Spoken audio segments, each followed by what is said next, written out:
Testing files വായിക്കാൻ പോവുകയാണ്. എന്നാൽ നിങ്ങൾ ഈ കോഡുകളൊക്കെ അറിഞ്ഞിരിക്കണം, എന്നാലും നിങ്ങൾക്കത് മനസ്സിലാവത്തുള്ളൂ. പറഞ്ഞുതരാം. അത് നിങ്ങൾ പിസ്സ എന്ന് വല്ലതും കണ്ടാൽ അതിൻ്റെ അർത്ഥം ഗേൾ എന്നാണ്. അത് ചീസ് എന്ന് പറഞ്ഞാൽ ലിറ്റിൽ ഗേൾ എന്നാണ് അതിൻ്റെ അർത്ഥം. ഹോട്ട് ഡോഗ് എന്ന് പറഞ്ഞാൽ ബോയ് എന്നാണ് അതിൻ്റെ അർത്ഥം. പാസ്ത എന്ന് വെച്ചാൽ ലിറ്റിൽ ബോയ് എന്നാണ് അർത്ഥം. അസറ്റ്സ് എന്ന് വെച്ചാൽ അതിൻ്റെ അർത്ഥം എന്താണെന്ന് വെച്ചാൽ വിക്ടിംസിൻ്റെ ഡീറ്റെയിൽസിനെ ഒരു അസറ്റ്സ് എന്ന് പറയുന്നത്. ഏറ്റവും കൂടുതൽ അത് നിങ്ങൾ കാണുന്നത് മസാജ് എന്ന് പറഞ്ഞൊരു വേർഡായിരിക്കും. അതിൻ്റെ അർത്ഥം എന്ന് വെച്ചാൽ ഇല്ലീഗലായിട്ടുള്ള അല്ലെങ്കിൽ അൺപാർലമെൻറ്റ് പറയാൻ പറ്റാത്ത ആക്ട് നടത്തുന്നതിനാണ് ഒരു മസാജ് എന്ന് പറയുന്നത്.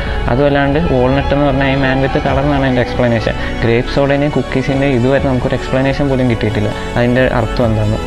ചീസും ആക്യുറേറ്റ് അല്ല, ബട്ട് അത് 1122 വട്ടം റിപ്പീറ്റ് ആയിട്ടുണ്ട്. അതുമല്ലാണ്ട് പിസ്സ 900 അറൗണ്ട് 900 പ്രാവശ്യം റിപ്പീറ്റ് ആയിട്ടുണ്ട്. വാൾനട്ടും ഒരു 500 മേളിൽ റിപ്പീറ്റ് ആയിട്ടുണ്ട്. സോസ് എന്ന് വെച്ചാൽ ഓർഗി, അത് അല്ലെങ്കിൽ അനാവശ്യ കാര്യങ്ങൾ നടക്കുന്ന ഒരു പാർട്ടീനെയാണ് ഓർഗി എന്ന് പറയുന്നത്. റിപ്പീറ്റ് ആയിട്ടുണ്ട്. പാസ്ത 414 പ്രാവശ്യം റിപ്പീറ്റ് ആയിട്ടുണ്ട്. ഹോട്ട് ഡോഗ് 600 സംതിങ് അത്ര റിപ്പീറ്റ് ആയിട്ടുണ്ട്. അപ്പോൾ നിങ്ങൾ ആലോചിക്കേണ്ട, ഇത്രയും പിള്ളേരെ ഇവർ ട്രാഫിക് ചെയ്ത് കൊണ്ടുവരിക്കുന്നത്, ഇത്രയും പിള്ളേരുടെ കണ്ണീരുള്ള ഈ ഫയൽസിനെ വെറും ഒരു UFO ഫയൽസ് എന്നൊക്കെ പറഞ്ഞ് ട്രംപ് പറഞ്ഞ് അടിച്ചു വിടുമ്പോൾ നമ്മൾ അതിൻ്റെ പുറകിൽ പോയാൽ അത് ന്യായം